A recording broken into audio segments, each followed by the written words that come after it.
Hello बच्चों और welcome to education classes और क्लास 10। क्या हाल चाल, सब ठीक? कल तक क्या बात कर चुके थे हम लोग? रिलेटिव रिफ्रैक्टिव इंडेक्स की बात कर चुके थे, ठीक है। अब बात करते हैं हम लोग किसकी? रिफ्रैक्शन थ्रू रेक्टेंगुलर स्लैब की। रिफ्रैक्शन थ्रू रेक्टेंगुलर स्लैब, मान लो एक रेक्टेंगुलर स्लैब है, भाई का है रेक्टेंगुलर स्लैब PQRS का है रेक्टेंगुलर स्लैब, ठीक है। लाइट रे कहां से आ रही है? एयर से। कहां आ रही है? ग्लास।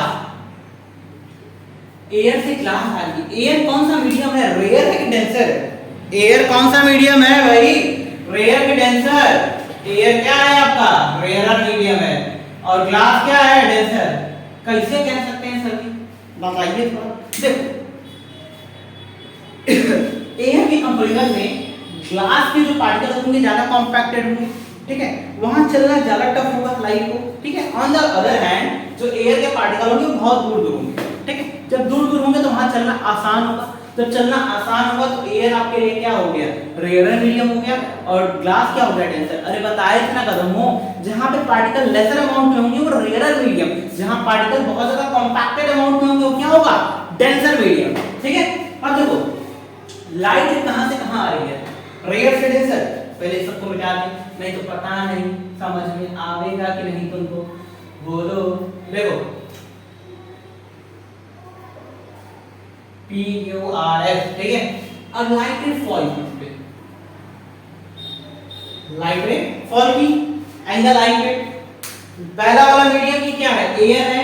एयर है तो ये कौन सा मीडियम? रेयर। और ये क्या है? ग्लास। ग्लास तो ये मीडियम कौन सा? डेंसर। होगा कि नहीं? अरे बताओ कदम, होगा ना। तो लाइट रे जब रेयर से डेंसर में आ रही है तो क्या होगा? टुवर्ड्स नॉर्मल बेंड होगा कि अवे नॉर्मल जाएगा? बताओ। टुवर्ड्स नॉर्मल कि अवे? देखो रेयर में स्पीड ज्यादा, खटाखट स्पीड से भाग रहा है, आ गया डेंसर। डेंसर में क्या होगा? पार्टिकल बहुत कॉम्पैक्टेड। जब पार्टिकल बहुत कॉम्पैक्टेड है, बहुत ज्यादा अमाउंट में, स्पीड क्या हो जाएगी? कम हो जाएगी। स्पीड जैसे ही कम होगी तो ये क्या हो जाएगा? बेंड हो जाएगा किधर?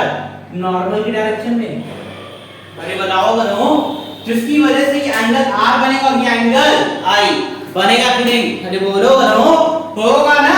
तो देखो, तो जब लाइट एयर से ग्लास आ रही होगी तो लाइट रे क्या हो जाएगा? बेंड हो जाएगा। बेंड हो जाएगा ना, ठीक है। अब देखो, अब यहीं पे एक नॉर्मल ड्रॉ करते हैं इस सरफेस के लिए। इस सरफेस के लिए नॉर्मल ड्रॉ करें अगर हम, तो हाई वाला एंगल का कितना होगा? मान लेते हैं R।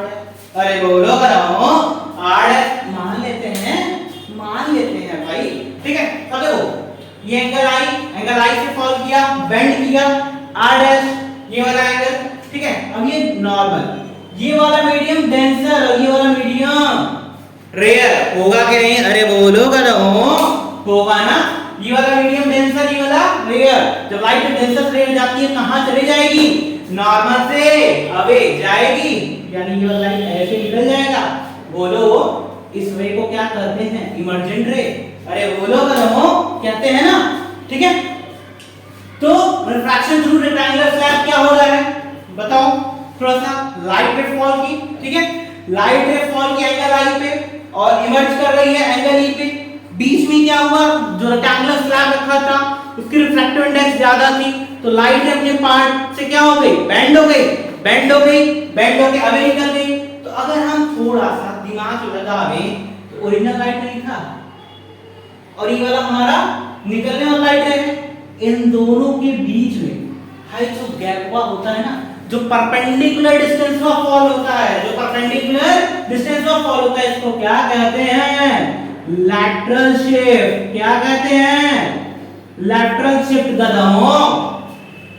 The perpendicular distance between emergent रे and original light ray is called lateral shift. समझ में आया गधों? ठीक है। अब देखो लाइट रे निकल रही होगी, ये बताओ हाई जो R है R' के इक्वल हो सकता है कि नहीं? होगा, देखा जाएगा। जब भी कोई और केस दिया जाएगा डिफरेंट तो उस तरह से निकाला जाएगा। एक मल्टीपल का केस करा जाएगा लोग कि लाइट इधर जा रही होगी, क्या हो रहा होगा, ठीक है। ये तो rectangular refraction through rectangular slab का रहा। इस वाले डिस्टेंस को क्या कहेंगे? Lateral shift. Perpendicular distance between original light रे एंड रिफ्रैक्टेड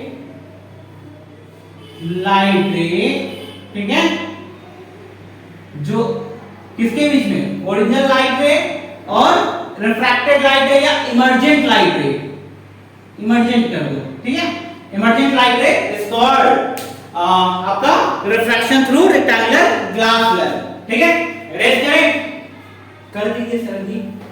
चलो अब देखो मान लो मल्टीपल होते हैं यहां पे,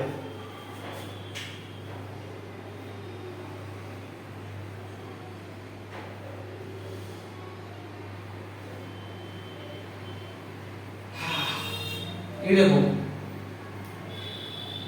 एयर से आ रहा है लाइट रे किसमें, ग्लास, वाटर, ठीक है, ग्लास और वाटर, और नीचे वाला है डायमंड।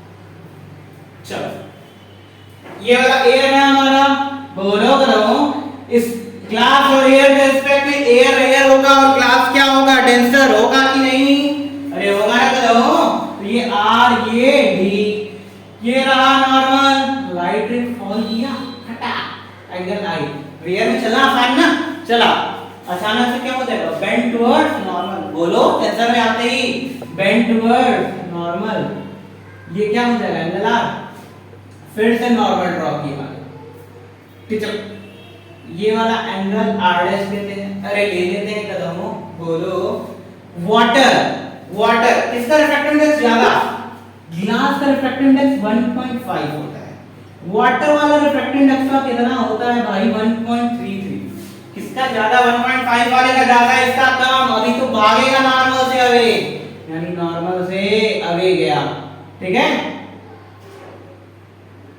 ठीक। अब जैसे ही यहां पे आएगा डायमंडवा का कितना होता है रिफ्रैक्टिव इंडेक्स 2.86, चलना टफ की इजी, अरे बोलो चलना टफ हो जाएगा ना, थोड़ी सी इसको बढ़ा दो, ठीक है, चलना क्या हो जाएगा, टफ, टफ हो जाएगा तो बेंड किधर कर जाएगा, टुवर्ड्स नॉर्मल, और ऐसे इमर्जेंट लाइट रे निकलेगा, देखो देखो, तो ये हुआ रिफ्रैक्शन थ्रू मल्टीपल लेयर्स, ठीक है, मल्टीपल लेयर से ऐसे क्या हो जाएगा, आपका रिफ्रैक्शन देखने को मिलेगा, समझ में आया, अरे बोलो कदमों, ठीक है। अब एक टॉपिक की बात करते हैं, क्रिटिकल एंगल,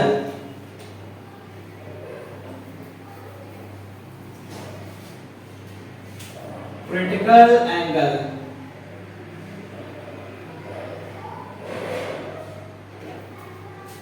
क्या होता है क्रिटिकल एंगल, बोलो बोलो, देखो लाइट रे जब ना कहां से कहां जाए, डेंसर से रेयर, डेंसर से रेयर, रेयर से डेंसर नहीं, कहां से कहां, डेंसर से रेयर, तो लाइट रे जो है ना जिस एंगल के लिए, जिस इंसिडेंट एंगल के लिए ये रिफ्रैक्शन एंगल कितना हो जाए 90 degree, for that incident angle refraction angle becomes 90 degree when light ray passes from denser to rarer, that incident angle is called critical angle.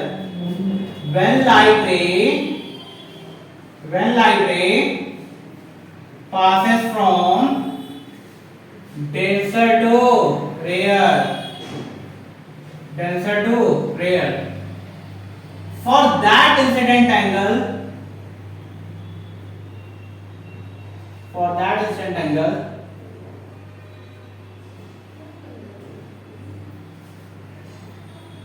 refraction angle becomes 90 degree. This incident angle के लिए refraction angle कितना बन जाए 90 degree, उसको हम लोग क्या कहते हैं, that incident angle called critical angle called critical angle, ठीक है, यानी क्रिटिकल एंगल को किससे रिप्रेजेंट करते हैं, आई सफिक्स में सी से, नोट कर लो जल्दी से।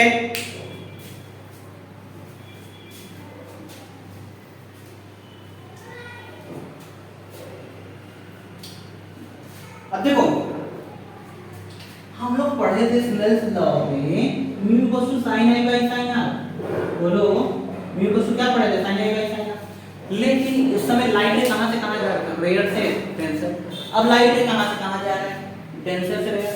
मीडियम बदला, अरे बोलो बताओ, बदल रहा है ना। वहां पे अगर a म्यू g था ई बचवा, तो अब क्या होगा g म्यू a, बोलो। तो इसको क्या करोगे, रिवर्स करोगे, बोलो। तो sin r by sin i होगा कि नहीं, अरे बोलो होगा ना। अब देखो जिस इंसिडेंस एंगल की रिफ्रैक्शन एंगल कितना होता है 90, यानी r की वैल्यू कितना दे दिया 90। तो अगर हम रखें तो g म्यू a अगर है तो sin 90 अपॉन sin, उस इंसिडेंट एंगल की वैल्यू कितनी हो जाएगी, क्रिटिकल एंगल यानी IC। तो g म्यू a क्या हो जाएगा, sin 90 की वैल्यू 1 यानी sin IC हो जाएगा। अरे बोलो बताओ होगा ना। यानी आप डायरेक्टली, ये तो मैंने a म्यू g ले लिया, आप जनरलाइज कर सकते हो इसको म्यू 1 बाई sin IC हो जाएगा।